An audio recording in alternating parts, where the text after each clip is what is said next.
Bon après-midi à tous. Je me présente, Stéphane Lajoie. Je suis président de Trimos Technologies, propriétaire de la solution Clic Santé. Et je suis vraiment content cet après-midi d'introduire la conférence de M. Renaud Bernier. Renaud est un sous-ministre associé à la Direction générale des technologies de l'information du ministère de la Santé et des Services sociaux, donc la fameuse DGTI pour les intimes. C'est un gestionnaire de très haut niveau, d'une grande compétence, en plus d'être un gars super sympathique. Je le sais parce que j'ai eu le bonheur de travailler avec lui sur la campagne de vaccination contre la COVID-19. Donc, je suis donc bien placé pour vous parler de son expertise et de sa grande compétence. En plus, Renaud et moi venons initialement du même univers. On a tous deux été élevés sur des fermes, qui plus est des fermes laitières. On vient d'un milieu régional, on vient du milieu de l'agriculture et je pense que ça fait de nous du bon monde. Renaud travaille depuis 25 ans au sein du gouvernement. On lui doit notamment la mise en place du tableau de bord gouvernemental sur la performance des ministères. Pour ceux qui ne savent pas de quoi il s'agit, c'est un outil qui vise à mesurer et à améliorer la performance de l'ensemble du gouvernement. C'est une petite révolution au sein de l'appareil de l'État. Avant cela, il a roulé sa bosse de Revenu Québec au Conseil du Trésor en passant par la Commission d'accès à l'information. Le ministère du Travail, il a aussi été directeur de l'État civil. Il est titulaire d'une maîtrise en administration des affaires, d'une maîtrise en droit de l'entreprise et d'un baccalauréat de droit à l'Université Laval. Renaud est arrivé au ministère de la Santé là où on avait certainement le plus besoin de lui, le 1er juillet dernier, imaginez-vous. En quelques mois à peine, il a su livrer la marchandise. La campagne de vaccination fut, comme tout le monde le sait, un vif succès et c'est beaucoup grâce à lui. Merci Renaud pour ton soutien et ta collaboration tout au long de la dernière année. Renaud sera maintenant responsable de mettre en œuvre le plan de modernisation technologique du ministère de la Santé, ce qui inclut l'incontournable dossier de santé numérique. Cela sera le sujet de sa conférence qui s'annonce extrêmement intéressante. Renaud, c'est un gestionnaire dont le gouvernement du Québec ne peut pas se passer et notre congrès non plus n'aurait pas pu se passer de sa conférence. Sans plus attendre, mesdames et messieurs, je vous présente M. Renaud Bernier. Bonjour tout le monde, je suis content d'être avec vous aujourd'hui. Stéphane, j'y avais dit, mais pas trop, mais comme d'habitude, il en a trop mis. C'est un peu exagéré. Si mon père était là, il dirait Renaud, il est bon, mais pas tant que ça quand même. Là. Il en met un peu. Puis c'est un travail d'équipe, puis on a travaillé très fort ensemble en équipe, avec notamment des gens du privé. Ce qui fait que, par ailleurs, si ma mère était là, elle vous dirait que c'est probablement pleinement mérité parce que son garçon travaille tellement fort. Alors, c'est probablement un équilibre entre les deux. Alors, merci de votre accueil. Je veux remercier et féliciter les organisateurs là, Première Ligne en santé. C'est vraiment un beau colloque. J'ai des excellents échos sur le terrain de la manière dont ça se passe. On a plusieurs personnes de ma direction qui sont présentes, d'une dizaine de personnes de mon équipe, puis c'est vraiment très apprécié. Vous avez eu l'occasion également de discuter avec notre ministre ce matin. Il a beaucoup apprécié sa présentation et les échanges avec vous. Donc, bravo pour les organisateurs du colloque. Merci beaucoup d'être là aussi, tous les gens du secteur clinique, privé, sur le terrain. On a vraiment besoin de vous autres, puis on veut travailler en équipe avec vous autres dans ce qui s'en vient. Aujourd'hui, je vais vous présenter un peu la démarche de transformation numérique qu'on a entreprise là, au ministère de la Santé, puis je vais l'amener sous un angle de gestion axée sur les résultats et de performance. Puis je vais vous parler de certains constats qu'on a faits, vous parler des actions qu'on est en train de faire, de ce qui s'en vient. Puis ensuite, vous parler de quelques projets prioritaires. Donc, ça me fait plaisir d'être là aujourd'hui. On va commencer par la stratégie. Pour vous mettre en contexte, là, je vais vous parler de la stratégie gouvernementale. On va enchaîner avec le plan santé puis la transformation numérique là, qui est au cœur de ce plan-là. On va parler ensuite du rattrapage technologique qui est nécessaire de faire puis qu'on a amorcé. Et on va finir avec quelques exemples de projets prioritaires. Donc, première chose, la stratégie de transformation numérique gouvernementale. On est dans ce contexte-là. Le gouvernement a des orientations concernant la stratégie. Et puis, c'est des orientations qui visent à avoir des services publics qui sont plus rapides, plus intuitifs, propulsés par le numérique. Il y a 2 volets à la stratégie gouvernementale. Il y a le volet citoyen, puis il y a le volet performance de l'administration publique. Dans le volet citoyen, il y a aussi les entreprises, les professionnels de la santé, etc. Donc, plus précisément, la vision, là, c'est de passer au niveau des citoyens à avoir une relation de l'État qui est adaptée aux besoins des citoyens, puis qui est au service des citoyens pour faciliter leur interaction avec le gouvernement. Puis dans citoyen, on inclut entreprise dans la portée qu'on donne à cette stratégie-là. À titre d'exemple, plutôt que d'avoir des citoyens qui remplissent des formulaires puis qui font face à plusieurs formalités, bien, on va avoir des citoyens qui communiquent leurs informations une seule fois. Dites-le une seule fois au gouvernement, puis après, le gouvernement s'occupe de communiquer ces renseignements-là. On veut passer d'une situation où le citoyen doit initier lui-même toutes les transactions avec son gouvernement vers un gouvernement qui est plus proactif, avec des notifications, avec des suivis de dossiers. Également, on passe d'une situation, puis la pandémie a été un fabuleux accélérateur de cette transformation-là, mais une situation où on passe de services en présentiel vers des services numériques de bout en bout sur les différents appareils mobiles qui sont disponibles. Ensuite, l'autre volet, le volet de la performance, ce qui est souhaité, c'est d'avoir une administration publique qui est innovante, qui est efficiente puis transparente pour être au service de l'administration publique. Le numérique est là pour soutenir la performance. Par exemple, actuellement encore, on n'exploite pas suffisamment les données qu'on détient. Donc, on veut aller vers une meilleure circulation des données qui va permettre d'accroître la performance pour servir les citoyens et les entreprises. On a aussi une situation où les efforts de numérisation de l'État sont entrecoupés de processus qui font encore beaucoup référence au papier puis l'utilisation du papier. On veut aller vers des services numériques de bout en bout.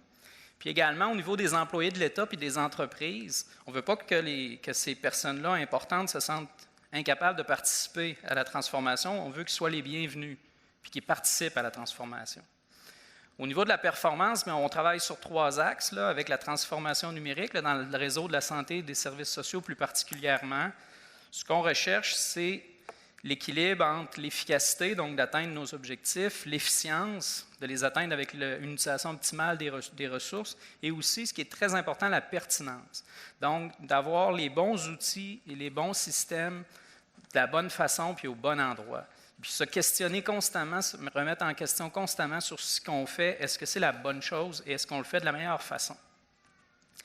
Ça nous amène également à la recherche de la valeur ajoutée pour le citoyen puis les professionnels de la santé puis toutes les parties prenantes du réseau, diminuer les coûts de fonctionnement, réduire les délais de traitement puis améliorer la qualité, incluant dans l'accès à la première ligne là, qui est notre priorité. Si on applique ces concepts-là au plan santé, vous avez entendu ce matin M. Dubé nous parler de son plan santé. Je vous rappelle le contexte. Quand le premier ministre Legault a ouvert la nouvelle législature, la 42e législature, la 2e session, au mois d'octobre passé, vous vous souvenez, une citation importante de ce discours-là, c'était que le grand chantier des technologies numériques était nécessaire si on voulait offrir aux Québécois les services de santé auxquels ils sont en droit de s'attendre. Ça a marqué le ton pour ensuite venir avec notre plan santé pour un réseau de demain qui est plus simplifié, puis plus humain et plus performant, un réseau qui s'appuie sur les meilleures technologies puis les meilleures pratiques. Selon ce que M. Dubé dit dans son document, puis qu'il répète à toutes les places où il va, on veut redevenir une grande réussite dont on va être fier de nos services de santé québécois. Et puis, si vous regardez un peu les principes de ce plan de transformation-là, le plan de santé, il est axé vers le patient, vers le citoyen, vers les professionnels. La première ligne, elle est au cœur de ce grand chantier.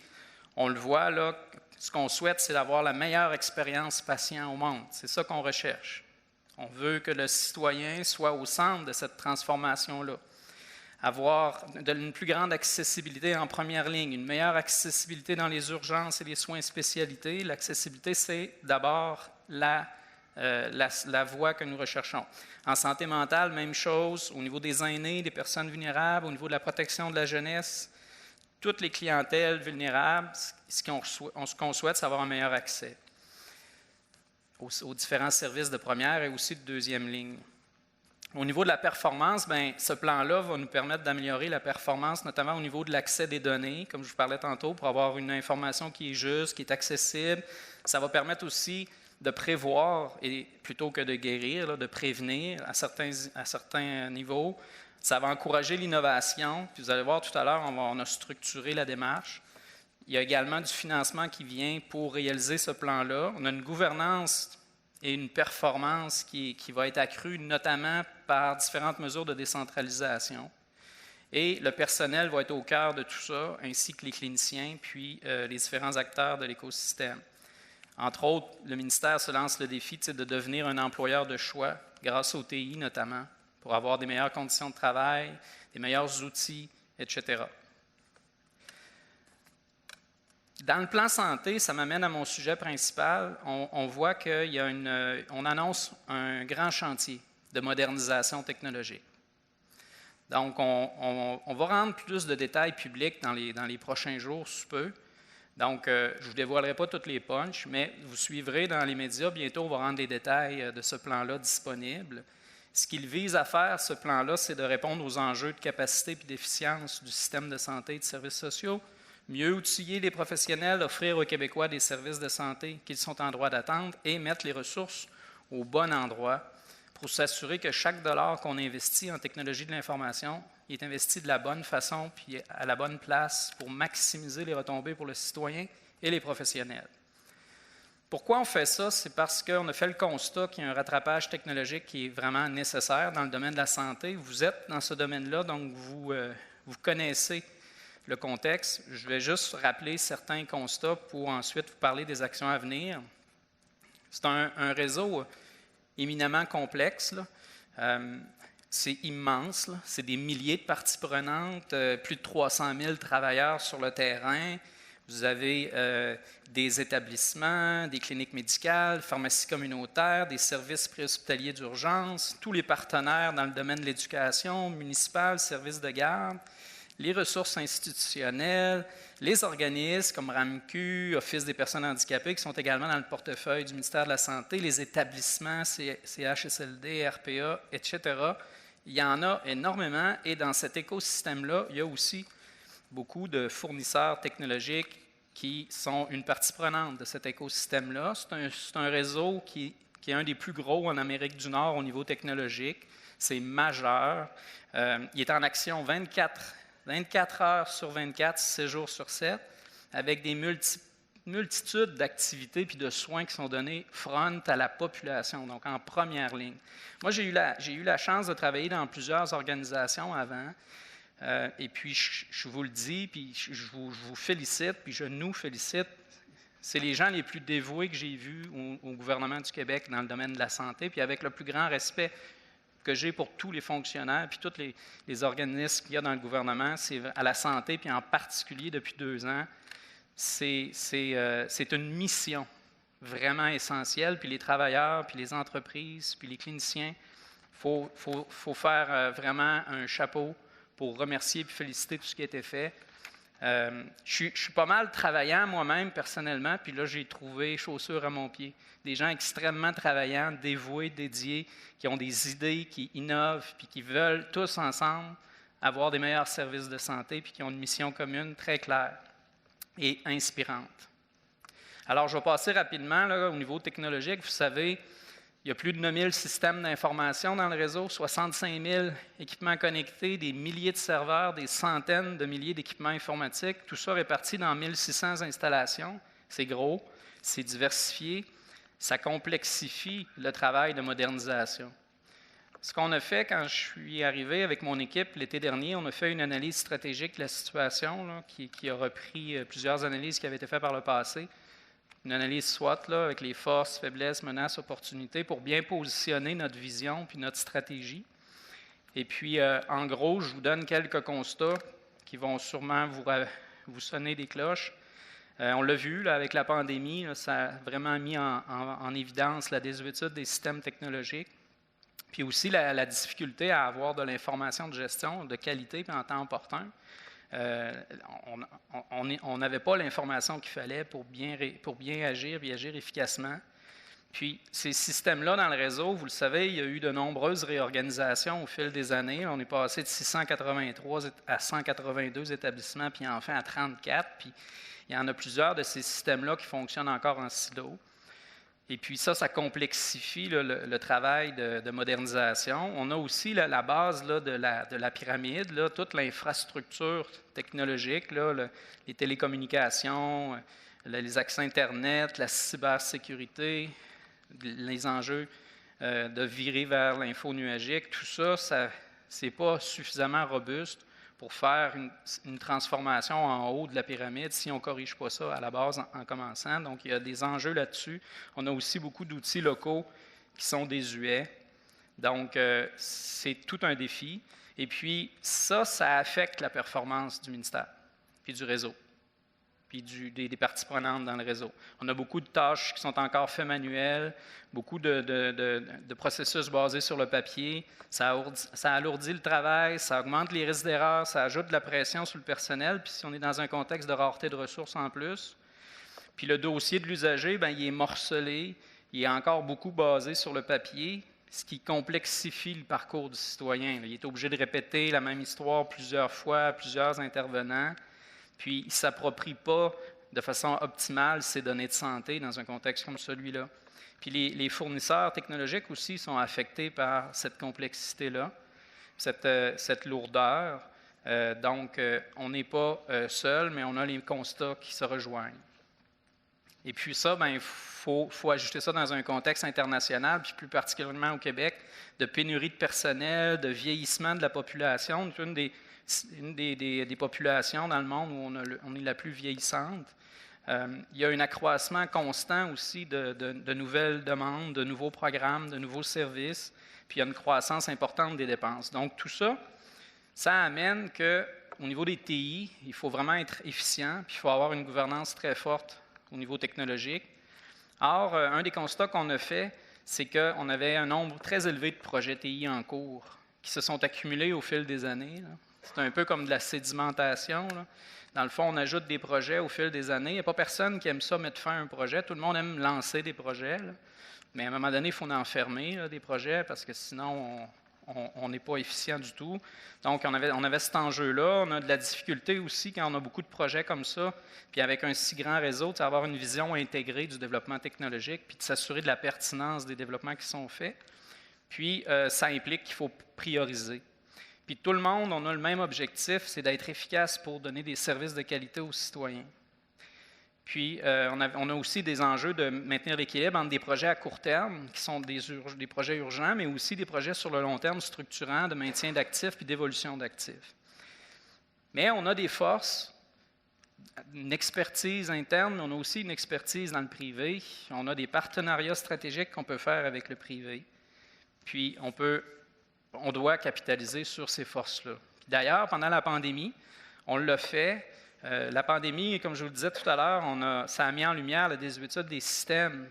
Mais par contre, ça nous a permis d'accélérer de façon remarquable le déploiement du numérique. Par exemple, la télémédecine, le téléaccès, le télétravail, la gestion sans papier. Ça aurait pris des années à faire ça, puis on a réussi à le faire en quelques mois. Ça n'a pas été facile, mais c'est un acquis sur lequel il faut capitaliser. Puis, on a également réussi à mettre en place des partenariats avec le privé puis le public qui ont été efficaces et très pertinents. On parlait tout à l'heure qu'on avait travaillé, moi puis Stéphane. Bien, je vous donne un exemple. On a tout le parcours COVID. On a réussi à le faire numérique de bout en bout, conformément à tous les beaux principes qu'on vous disait tantôt, mais là, on l'a fait pour vrai, concrètement, avec une plateforme de dépistage, la plateforme de traçage, le système de prise de rendez-vous pour les vaccinations, ensuite, découlant de ça, le passeport vaccinal pour pouvoir réouvrir les commerces, puis enfin, plus récemment, la plateforme pour déclarer les autotests faits à la maison. Tout ça, on a fait ça de bout en bout. Ça aurait été très difficile si on n'avait pas eu cette agilité-là avec un partenariat public-privé, parce qu'il y a plusieurs entreprises là, qui sont concernées dans ce que je viens de vous dire là. Puis ça aurait été lourd de faire ça avec du papier ou avec du présentiel ou avec les moyens traditionnels, incluant le service téléphonique, etc. Donc, c'est un beau succès, puis je pense qu'il faut capitaliser là-dessus. Donc, la vision qu'on s'est donnée pour le rattrapage technologique, c'est d'offrir aux citoyens puis aux professionnels de la santé là, un système de santé qui est plus humain et performant puis qui est transformé par le numérique. Donc, c'est notre vision. On veut un système qui est plus accessible, notamment en première ligne, un système plus simple pour tout le monde, incluant les parties prenantes cliniques et privées, et qui est plus branché aux nouvelles réalités et à la modernité. On a 4 chantiers pour y arriver. Le premier chantier qu'on va déployer, c'est une modernisation des infrastructures technologiques. C'est la base de la pyramide, il faut commencer par ça, pour soutenir ensuite la transformation numérique du réseau puis mieux protéger les données. À titre d'exemple, on veut réinvestir davantage dans l'optimisation du réseau de télécommunications, le Wi-Fi, la cybersécurité, virage vers l'info nuagique. Comme je vous dis, on vous donnera plus de détails prochainement, mais c'est notre premier chantier. Il faut commencer par ça. Pour construire le reste, c'est les fondations de la maison. Ensuite, le deuxième chantier qu'on s'est donné, c'est de transformer ensuite l'architecture technologique. Là, on parle des murs de la maison pour améliorer les services, puis optimiser les processus cliniques, les processus administratifs. Je donne par exemple, on va en parler davantage tantôt, mais le dossier de santé numérique, qui est un de nos projets forts pour moderniser l'infrastructure. On a également la télémédecine, qui va être un de nos projets prioritaires. On a tout le back-office des systèmes d'information administratifs, financiers, ressources humaines, approvisionnement. On a aussi des projets pour innover au niveau de l'accès à la première ligne, comme par exemple le Hub, le GAP, l'optimisation du CRDS. Ça fait partie de nos priorités qui vont nous permettre de faire une réelle transformation là, de l'architecture. Le troisième chantier qu'on s'est donné, c'est aussi d'optimiser les outils locaux dans les établissements. Donc, on a notre fondation, on a nos murs, on a les meubles et la domotique, etc. Pour reprendre l'image de la maison, on a nos outils locaux qu'il faut moderniser et optimiser rapidement parce qu'on veut réduire la pression sur le personnel. Si on veut avoir un réseau plus humain et plus performant, il faut réduire la pression sur le personnel en lui donnant des meilleurs outils puis en l'aidant à être performant. On veut également avoir une meilleure qualité dans l'accès aux soins. Je vais vous en parler tout à l'heure, comment on va le structurer sur le terrain, cette modernisation-là des outils. Et enfin, bien, le dernier chantier qui est la base, c'est qu'on ne peut pas juste rajouter de l'argent puis se donner un plan de match puis annoncer des beaux objectifs. Il faut vraiment se donner les moyens de nos ambitions. Puis la première chose, il faut revoir notre gouvernance des ressources informationnelles. On travaille beaucoup là-dessus, notamment dans ma direction générale, pour être encore plus pertinent puis plus optimal dans ce qu'on fait, pour que chaque dollar investi en TI, là, il soit à la bonne place puis de la bonne façon. Parce que ce qu'on veut, c'est maximiser les retombées pour le citoyen, puis les entreprises, puis les cliniciens, les professionnels de la santé. Il faut également aller chercher un rehaussement budgétaire. On aura des bonnes nouvelles dans ce sens-là bientôt. Et il faut s'assurer qu'on applique les bonnes pratiques de gestion en matière RI. Je vais vous en parler tout à l'heure. Les bonnes pratiques pour assurer une bonne gouvernance. Maintenant, dans tout ça, des exemples de priorités sur lesquelles on travaille présentement. Donc, découlant de cette vision, on a d'abord revu notre structure à la DGTI, la Direction générale des technologies de l'information. Ma direction, on est à peu près 350 personnes. On travaille en étroite collaboration avec les directions d'informatique dans chaque établissement. Un 3000 personnes à peu près dans le réseau en informatique. Puis, on a une synchronisation de nos efforts. Moi, ce que je veux avec mon équipe, c'est que le ministère s'occupe des orientations, des directives qui facilitent puis qui aident les établissements à se transformer. On ne va pas faire tout pour les établissements. Il y a des grands projets nationaux qui s'en viennent, mais ce n'est pas ça qui est la seule solution. Tu ne peux pas faire juste des grands projets ministériels, il faut que tu fasses aussi des projets sur le terrain avec les établissements. Les établissements, ils savent c'est quoi qui sont les solutions, puis ils savent qu'est-ce qu'il faut changer, puis on travaille avec eux, incluant leur direction d'informatique, qui, en passant, ont été très, très, très sollicités, les directions d'informatique, dans chaque établissement pendant la pandémie, puis il fallait qu'en même temps, on maintienne les actifs, puis qu'en même temps, on fasse avancer les projets importants. C'est tout un travail qui s'est fait à ce niveau-là dans l'informatique. Donc, nous, on a revu notre structure. En gros, là, on s'est inspiré là, de l'approche DevSecOps. Là, on a regroupé nos directions ensemble qui avaient des fonctions de même nature. Tout ce qui a rapport à la conception, puis aux orientations, puis à la planification, j'ai regroupé les équipes ensemble. Puis je me suis assuré que ce soit cette équipe-là qui s'occupe aussi du dossier de santé numérique qui va être déployé dans les prochaines années, parce que ça va être tellement transformationnel qu'il faut être cohérent dans nos orientations. On a également créé un bureau de projet pour diriger nos projets de TI stratégiques, je vous en parle. On a regroupé toutes les fonctions également d'opération puis de soutien à l'ensemble pour en faire une organisation optimale avec une chaîne de montage efficiente du début jusqu'à la fin. J'ai Mathieu Bélanger qui est ici avec moi, là, mais Mathieu, un de mes directeurs, il est dans l'organigramme à droite, il soutient l'ensemble. J'ai créé avec lui un espèce de gap, fournisseurs, partenaires, clients. Donc, tout ce qui tombe comme en deux chaises dans notre direction générale, on a maintenant une direction qui va s'occuper d'accompagner les partenaires, les clients, pour qu'on puisse mettre ensemble les bonnes idées. On va relancer notamment un processus structuré où on va pouvoir rencontrer les fournisseurs, où on est en train de travailler également pour faire des vitrines inversées, pour pouvoir vous impliquer sur le terrain, pour entendre vos idées. Puis en passant, j'ai beaucoup d'intérêt, j'en ai parlé avec Isabelle tantôt, à avoir ce qui va s'être dit, avoir un bilan de ce qui s'est dit aujourd'hui, avoir également les résultats de l'idéathon. J'ai hâte de voir le fourmillement d'idées qu'il y avait, j'ai hâte de voir. Donc, on a beaucoup d'intérêt pour tout ça. Donc, c'est ma nouvelle direction qui va prendre ça en charge. Donc, un virage clientèle qu'on est en train de faire, puis on développe le lean management, on travaille sur les processus agiles, etc. Donc, on n'a pas le choix. Parce que les ressources sont rares, on veut avoir un effet de levier maximal au niveau de la gouvernance. On a aussi mis en place un bureau de projet qui s'inspire de ce qui a bien été pendant la pandémie. Pendant la pandémie, on a été capable de gérer les projets en agilité, en focusant les forces, puis en se concentrant sur des livrables réguliers à chaque mois qui créaient de la valeur. Donc, mon bureau de projet qu'on vient de créer va nous aider à dégager une vue d'ensemble intégrée là, pour soutenir l'avancement des projets. Je ne sais pas si Caroline est là, mais c'est Caroline Roy qui est la directrice de notre bureau de projet. Donc, Caroline, c'est elle qui s'est occupée de la campagne de vaccination avec Daniel Paré, qui était chargé de projet chez Daniel. On est allé la chercher, on l'a amenée chez nous au TI. Je m'excuse encore, Daniel, mais elle fait un excellent travail pour plusieurs dossiers. On veut accroître notre capacité aussi là, avec la méthode agile, on fait des scrums réguliers, on fait des suivis serrés. Puis nous, on veut créer de la valeur pour nos directions générales clientes, puis pour les établissements. On se voit vraiment comme un facilitant du développement. Puis on organise aussi avec les directions générales Product Owner. Là, vous avez vu Lucie tout à l'heure.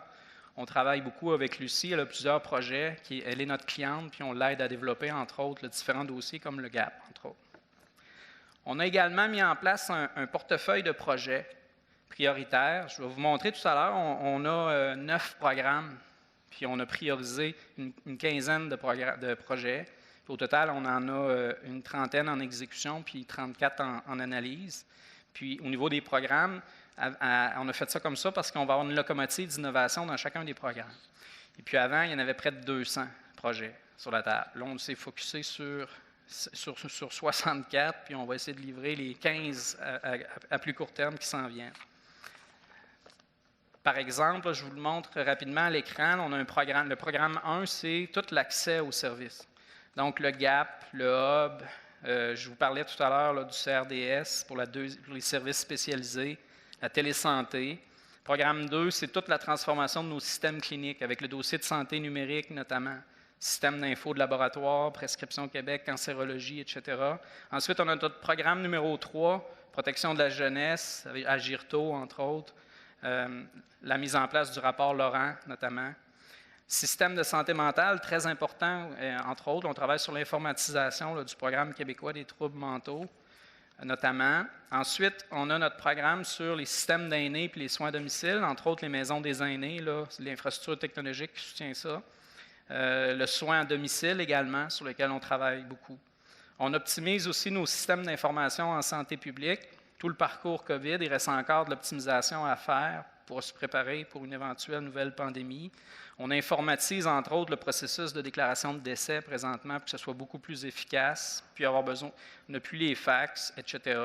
En passant, j'ai été directeur de l'État civil pendant 6 ans. Là, ça fait que si vous avez eu des certificats de naissance pendant 2011 à 2017, ça se peut que mon nom soit en bas. Ça fait partie du parcours que j'ai eu. Fait que pour moi, quand vous parlez des processus administratifs, là, la déclaration de décès, c'était compliqué, puis là, on est en train de tout optimiser ça.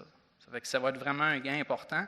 Puis l'État civil l'avait fait avec les déclarations uniques de naissance dans mon temps, puis c'est génial. On sauve une douzaine d'étapes administratives, fait qu'on veut faire la même chose au niveau des services de santé.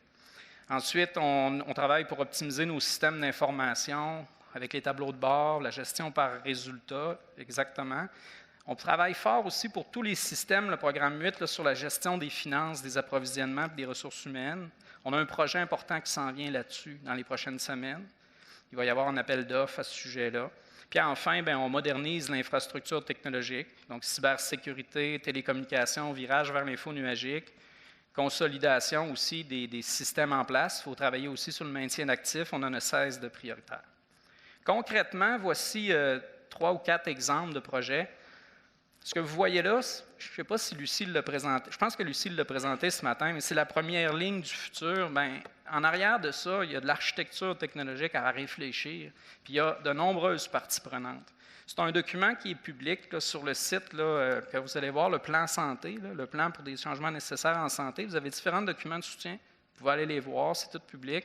Vous pouvez voir déjà de se dessiner ce qui s'en vient au niveau TI en voyant ces images-là. Mais toute là, la porte d'entrée pour essayer d'avoir un triage avec la première ligne, pour diminuer la pression ensuite sur les personnes qui prennent les appels, puis ensuite rediriger aux bonnes places. Première ligne dans un premier temps, puis ensuite toute la deuxième ligne. Donc, on est dans ça, faire toute l'interopérabilité entre tous les systèmes qu'il faut mettre en place pour la prise de rendez-vous auprès des médecins avec le hub, entre autres, pour la prise de rendez-vous ensuite au niveau des autres professionnels de la santé. Puis après, il faut basculer vers la deuxième ligne. On a aussi dans notre mire, dans les prochaines années, d'intégrer les services préhospitaliers d'urgence, le 911. C'est un beau chantier sur 2 ou 3 ans qui va se déployer, puis on a des actions déjà qui s'en viennent à court terme. Donc, un projet important que je voulais vous partager. Un autre projet important, c'est le dossier de santé numérique, le DSN. C'est un projet majeur là, qui va transformer de façon importante le réseau de la santé. C'est très large, ça couvre toutes les 5 missions de la santé, services sociaux. On a 3 composantes dans ça. D'abord, tout le dossier clinique informatique au centre, très large, là, qu'on souhaite qui va couvrir tous les établissements, toutes les installations. Ensuite, on a en haut une infrastructure pour visualiser les données, puis en bas, une infrastructure d'échange puis d'interopérabilité entre les différents actifs. Puis on veut que ce système-là puisse remplacer à terme un total de 2500 systèmes cliniques qui pourraient être interconnectés ou remplacés ou optimisés. Ça va nous permettre également de rehausser la cybersécurité parce que là, on va s'être donné la base qui permet ensuite de déployer des solutions modernes. Puis on va le faire graduellement. Le plan santé, là, qui est public, le dit, là, on va commencer par 2 vitrines. On va avoir 2 établissements vitrines pour lesquels on va commencer le déploiement. Puis ensuite, en fonction des résultats de ces vitrines-là, on pourra avoir un déploiement dans l'ensemble du Québec. Ça, je vous invite à rester à l'affût dans les prochains jours, semaines. Vous aurez quelque chose de public à cet effet-là qui va sortir. Donc, le dossier de santé numérique, ce qu'on souhaite, c'est avoir, comme je vous disais, avec l'infrastructure de visualisation que je vous parlais, c'est pour le portail usager, pour le patient, puis c'est également pour le clinicien. On veut qu'on optimise nos façons de faire, qu'on soit davantage efficient, qu'on ait une donnée de meilleure qualité, que le citoyen n'ait pas besoin de chercher son information partout, que ce soit plus simple, dites-le une seule fois, etc. Puis, on veut le faire en étroite collaboration avec les différentes parties prenantes, au total, pour améliorer les soins de santé. Rapidement, on a un autre projet, ça c'est le back-office. Dans le fond, tous les systèmes de gestion des approvisionnements, des finances, des ressources humaines, on est en train de travailler un projet pour optimiser ces systèmes-là. Il s'en vient également des choses là-dessus. C'est un projet il s'appelle SIFAR. Là. Vous allez en entendre parler, là, SIFARH. C'est le Système d'information en finances, approvisionnement et ressources humaines. On recherche notamment d'avoir un portail employé, une gestion plus agile des effectifs, un portail recrutement. On veut aussi, au niveau de la finance, avoir une meilleure qualité d'information financière pour le coût par parcours de soins et services, des gains d'optimisation dans toute la chaîne de traitement de tous ces dossiers-là. On veut également améliorer la capacité de comparer puis d'optimiser les établissements dans leurs pratiques entre eux, puis le ministère également. Une gouvernance centralisée, l'intégration on parle de 500 systèmes d'information qui sont concernés par ce chantier. Et puis, on veut renforcer là également la sécurité. L'autre chantier important que je veux vous parler, c'est les plans décentralisés de modernisation technologique. C'est ce que je vous ai dit là à date, il y a beaucoup de projets provinciaux. C'est des projets qui prennent quelques années, mais dès cette année, on est en action. On commence avec un plan décentralisé de modernisation dans chaque établissement. Chaque établissement a eu à produire dans les derniers mois avec nous à la DGTI un plan sur 2 ans dans lequel il doit identifier toutes les mesures de modernisation technologique qu'il souhaite faire dans les 2 années qui viennent. Il doit identifier les coûts, la portée, et il doit également choisir des mesures qui vont donner un gain rapide au niveau de l'accès aux services, puis au niveau de la réduction de la pression sur le personnel notamment. Puis nous, pour financer ce plan-là, on peut accorder un rehaussement budgétaire à l'établissement. Pour s'assurer que c'est un développement concerté puis intégré dans tout le réseau, ce plan-là doit être soumis à nous, la Direction générale des technologies, pour s'assurer qu'il respecte les orientations technologiques. Entre autres, le plan doit couvrir minimalement l'automatisation des tâches, l'élimination du papier et des télécopieurs, puis l'utilisation des outils de collaboration dans les processus. Donc, on veut que les établissements travaillent là-dessus. On veut également qu'il y ait un rehaussement de la capacité du réseau de télécommunications, incluant la réseautique, un rehaussement de la cybersécurité en implantant les 15 mesures de sécurité obligatoires du ministère de la cyberdéfense et du numérique, puis un virage vers l'info nuagique et l'arrimage avec les grands chantiers qu'on parlait tout à l'heure, dont le dossier de santé numérique puis le projet SIFAR notamment. Donc, il faut que ça soit intégré à tout ça. Et enfin, comme on disait tout à l'heure, il ne faut pas juste ajouter de l'argent, il faut également le mettre au bon endroit puis de la bonne façon, puis s'assurer qu'il y ait un effet de levier avec cet argent-là. Donc, ce qu'on a demandé, c'est que chaque plan doit contenir des indicateurs de résultats avec des cibles annuelles avec de l'impact sur la clientèle. Par exemple, chaque plan doit contenir un indicateur de résultats concernant la réduction de la pression sur le personnel grâce au TI. Il doit y avoir aussi un indicateur de résultats avec cible annuelle concernant l'amélioration de la qualité des services grâce au TI. Et enfin, 3 indicateurs minimum sur l'impact en termes d'amélioration de la productivité ou de réduction des délais et des listes d'attente dans les secteurs que vous avez là. Puis, la semaine prochaine, vous allez voir, M. Dubé va sortir un tableau de bord de gestion de la performance, puis on s'est arrimé aux mêmes indicateurs qui vont sortir pour que, dans le fond, on s'assure que les TI aient un effet transformationnel puis qu'on investisse dans la modernisation.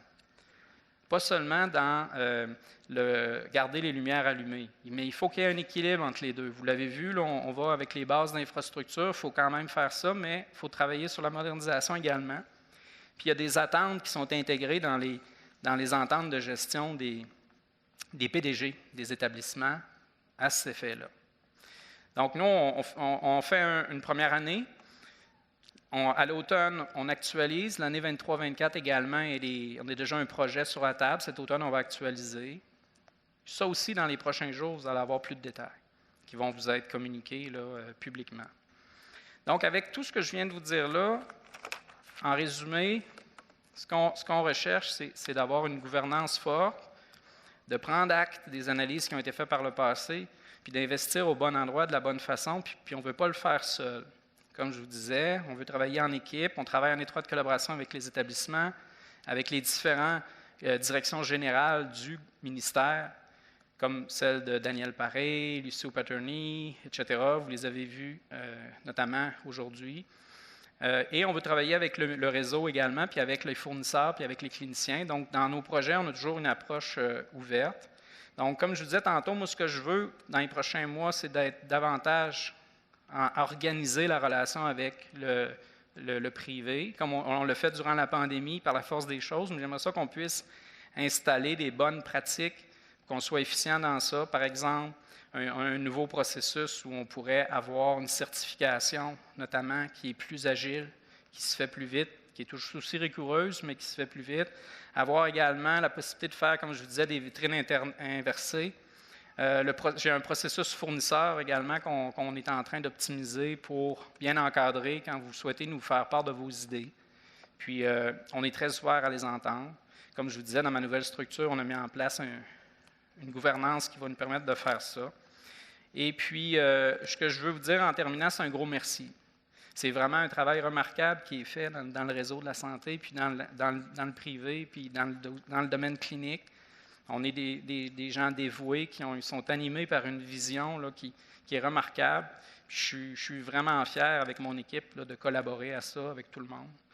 Donc, c'est le mot de la fin que je voulais vous donner. C'est un gros merci. Puis, j'ai quelques échanges avec Isabelle qui étaient prévus. Il reste 12 minutes. Je ne suis pas payé. On avait dit 47, 48, 45. Merci, Renaud.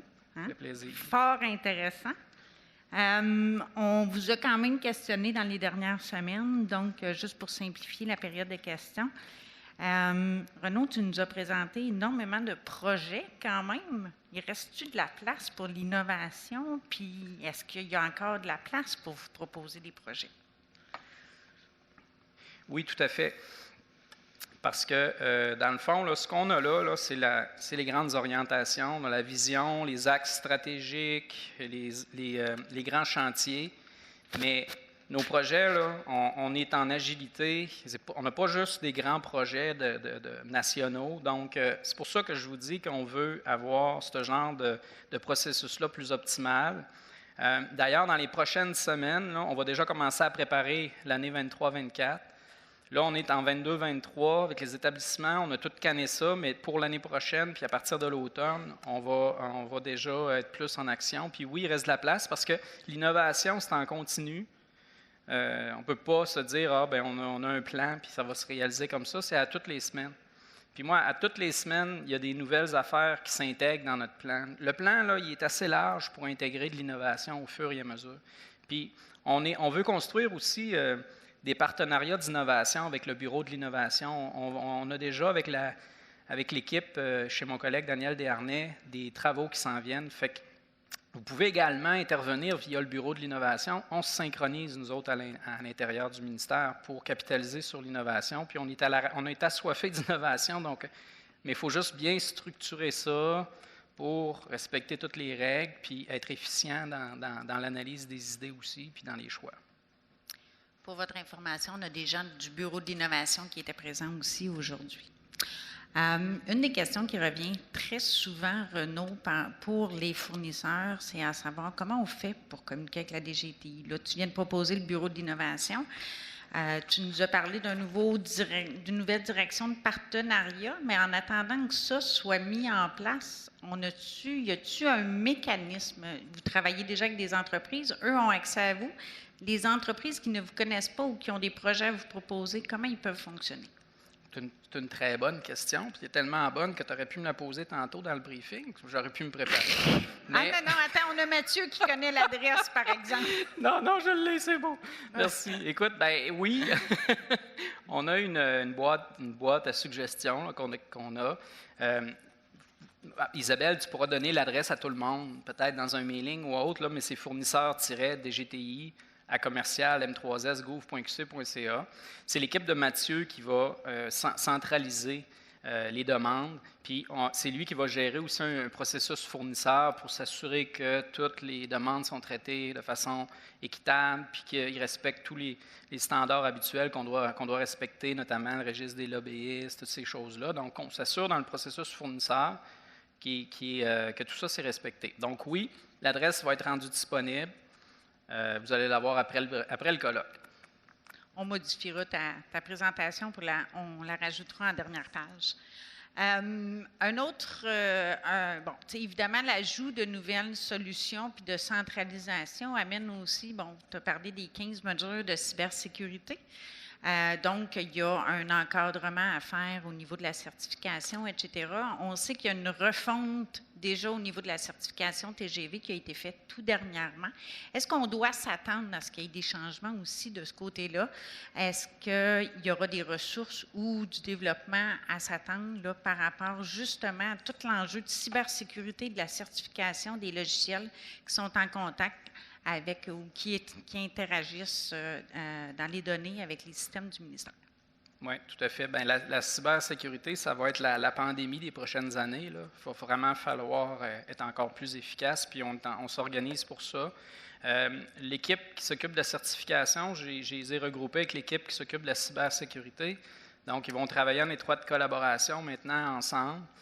On a déjà fait une partie d'optimisation, puis on m'a soumis plein de bonnes idées pour continuer cette optimisation-là. Donc, d'ici l'automne, on va avoir des améliorations encore, en amélioration continue, un travail remarquable qui se fait, mais on peut aller encore plus efficace. Donc, on va travailler là-dessus.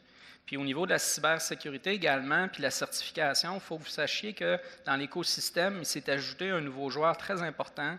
C'est ce joueur-là qui s'occupe de la stratégie de transformation numérique gouvernementale, mais il s'occupe aussi de la cybersécurité. C'est le ministère de la cyberdéfense et du numérique. Chez M. Éric Kerr, donc Pierre Rodrigue, qui est sous-ministre là-bas au DTI, qui, en passant, Pierre Rodrigue, a déjà été directeur de l'État civil lui aussi, juste avant moi, puis qui est avocat, qui est juriste, non, lui, notaire. Mais en tout cas, pas grave, il est notaire quand même. Puis, il est rendu en TI lui aussi. Donc, on a des profils plus axés sur la gestion, axés sur les résultats, mais avec Pierre, on collabore étroitement pour avoir des processus les plus efficaces possibles, notamment au niveau de la cybersécurité. Merci. Une autre question qui nous revient souvent du côté des fournisseurs, c'est, bon, on sait que justement l'ajout de systèmes implique aussi des intégrations qui doivent se faire conjointement avec des entreprises privées. On l'a vu avec l'orchestrateur où il y a eu l'implication des dossiers médicaux électroniques et des solutions de prise de rendez-vous en ligne. Et il y a du financement qui a été octroyé dans le cadre de cette intégration-là pour venir supporter autant les entreprises privées que les orientations du ministère. Est-ce que c'est la vision encore du ministère de pouvoir collaborer et de pouvoir peut-être contribuer à un certain niveau de financement auprès des entreprises pour les aider à vous supporter aussi dans ces travaux-là? Comme je vous disais tout à l'heure, moi, je suis très ouvert aux propositions.